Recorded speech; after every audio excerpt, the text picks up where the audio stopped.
Well, this is Jared with Stampede Blue, and this is your Indianapolis Colts post-game wrap. The Colts won today at home and beat the Detroit Lions. Final score was 41-21. The Colts moved to 5-2. They're now tied with the Tennessee Titans for the AFC South. The Titans lost today, so they're now 5-2 as well. And they lost to the Bengals, who the Colts beat, and they lost by more than one possession, I believe. The Colts look good in all phases. Rodrigo Blankenship missed 2 extra points. We're not going to harp on that, especially not a 20-point victory. Not when you're hitting on all cylinders. Not on a day when Philip Rivers goes 23 for 33 for 262 yards and 3 touchdowns. He's sacked a couple times. Didn't throw a pick. Didn't throw a bad ball. Didn't throw a bad looking ball all day. The Colts defense was firing on all cylinders as well. It was great to get Darius Leonard back and to see Tyquan Lewis and Danico Autry get theirs after their absences. Darius Leonard had 9 tackles, 7 solo. He had a quarterback hit, a sack. He's all over the place. Kenny Moore had a touchdown on defense, man. Those are big. And obviously the Colts had their problems. But again, I'm not going to waste too much of my time talking about the game against the Detroit Lions because I felt like the Colts were going to win that game. They were a much better team on paper. If you listen to Afternoon Pancakes, I had said that the Colts were really highly ranked in the NFL in a lot of important statistical categories. And the Detroit Lions were ranked in the bottom quartile of the league in a lot of important statistical categories. So I have a great deal of respect for Matt Stafford. And he did have a pretty good game. I think he was like 26 for 42, 24 for 42 for 336 yards, 3 touchdowns, and an interception. He was sacked 5 times. It wasn't pretty. The Colts defensive line looked scary. That defense was magnificent. The Colts are a dangerous football team, but the road ahead, the next 4 weeks, are going to be a trip. And that's about the nicest way to say it.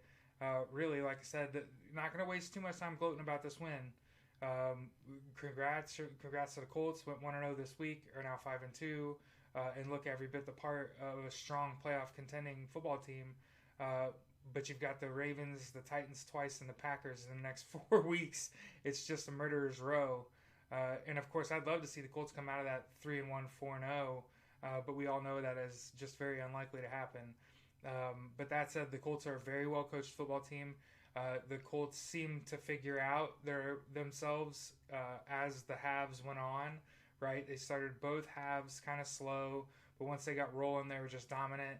And that I hope for the Colts that they're able to put a complete win together where everybody plays really well. Right, because you hate to be Rodrigo sitting on the end of the bench thinking, damn, we may have won by 20. We could have been a couple more points on a board. And it never feels good to be the only one leaving points on a board, especially when you put so much damn energy into this. So it was good to see the Colts get a good team win, and especially against a great quarterback. Like I said, all the love and respect for guys like Matt Stafford, and was really impressed with the Colts defense. Kenny Galladay, no catches. I think that's pretty good. The Colts had like 5 or 6 different players with 4 or more targets on offense. Jordan Wilkins got some shine. I kind of, will wonder what happened to Jonathan Taylor. Other than that, Hines was super effective on offense. He had a couple touchdowns, had a couple magnificent plays. Sports Center top 10 for sure. But it's good for the Colts that they've got kind of a stable of running backs that they can throw different looks at you. And I found it really honestly impressive in the first half. The Colts lined up in an empty backfield and ran a wide receiver drag under screen sort of, and it was awesome. It was a great looking play. Had a little bit of motion, a little bit of shift, and a little bit of misdirection, and it looked fantastic. It was well designed play, and it gave me kind of hope that the Colts are going to get more efficient, score more touchdowns, kick less field goals, and obviously you want to take as much pressure off Rodrigo as possible, right? But yeah, like I said, Colts are 5-2.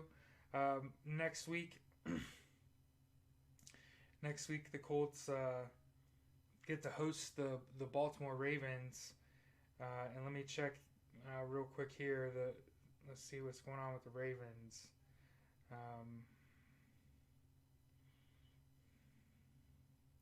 The Ravens just lost to the Steelers 28-24. So both the Ravens and the Colts are going into next week at 5-2. Obviously, the Ravens are going to be the expected favorite on the road. But pro tip, as someone who I understand the threat that Lamar Jackson is, and I have all the respect in the world for guys like Lamar Jackson.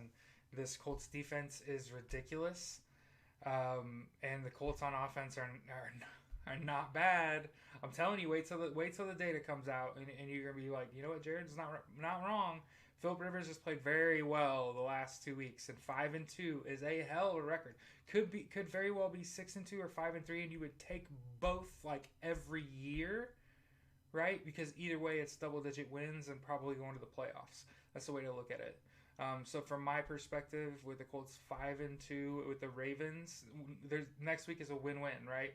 If you win, that's a huge win against probably one of the top 2 teams in the AFC, right?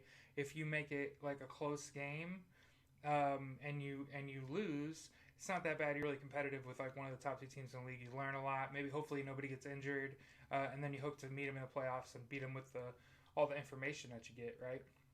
So, it's another opportunity for the Colts, obviously, to get better every week and 1-0 and all that fancy stuff they use for self-motivation. But the Colts are damn good. And, man, it's every week we get closer to saying, like, how good has Chris Ballard been? And every week, you know, when we're sitting here talking about these games before they happen, and we're noticing certain things like Jordan, you know, Wilkins is really efficient as a runner between tackles, and Hines is really efficient with the ball in his hands, like more of a receiver. And we got to get the ball to the guys like Pittman, because you know you can't rely on Ty as much anymore, or he's just getting blanketed in coverage and taken out of the game, much like we did to Galladay, right? No catches for Galladay. It's a big deal, like I said. So anyway, I could talk about this all day. Y'all know that. So Colts win. Big win, 41-21, blowing out anybody at home, and getting wins in the NFL in general is difficult. So it's good to see the Colts put up a big win on the board, a big blowout win. You got to have those along with you got to coast to a win as much as you do fight for a win, and obviously they're fighting all the time, but I don't want to get in the weeds on that. But anyway, this has been Jared with Stampede Blues, your Indianapolis Colts post-game wrap. Enjoy the rest of the games. Have a great week. We'll see you after next week's games. Make sure you vote. Wear a mask. Black Lives Matter. These are not political statements.